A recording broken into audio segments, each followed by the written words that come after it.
Tunisie, le pays aux multiples voyages.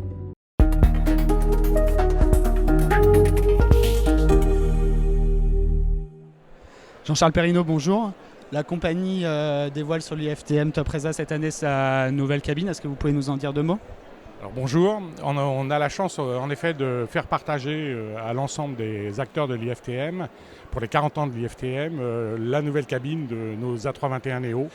En deux mots, donc c'est toujours le principe d'avion 100% classe affaires, donc c'est 76 sièges. Le plus, ce sera sans doute l'avion connecté et qui permettra d'avoir un Wi-Fi, un accès Wi-Fi pour l'ensemble des passagers, de faire du streaming et sur une approche tarifaire très low cost par rapport à ce qui se pratique actuellement dans les compagnies traditionnelles sur l'accès Internet.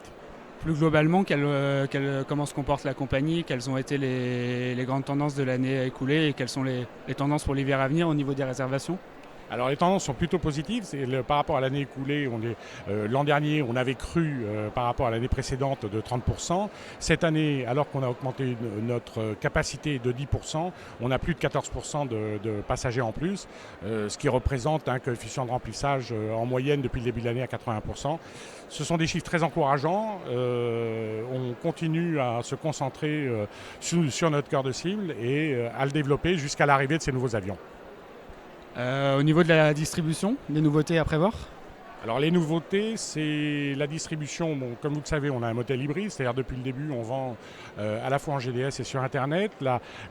Aujourd'hui, ce qu'on peut dire de la distribution, c'est que ça représente plus de 40% de nos ventes. Et parmi ces 40%, aujourd'hui, c'est vraiment le segment qui se développe le plus rapidement de l'ensemble de nos canaux de distribution.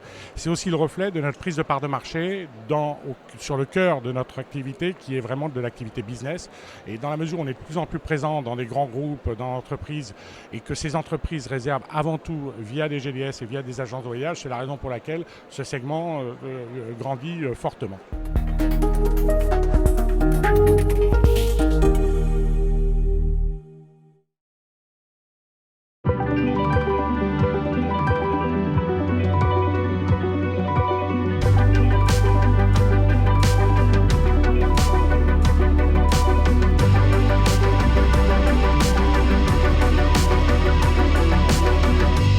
Tunisie, le pays aux multiples voyages.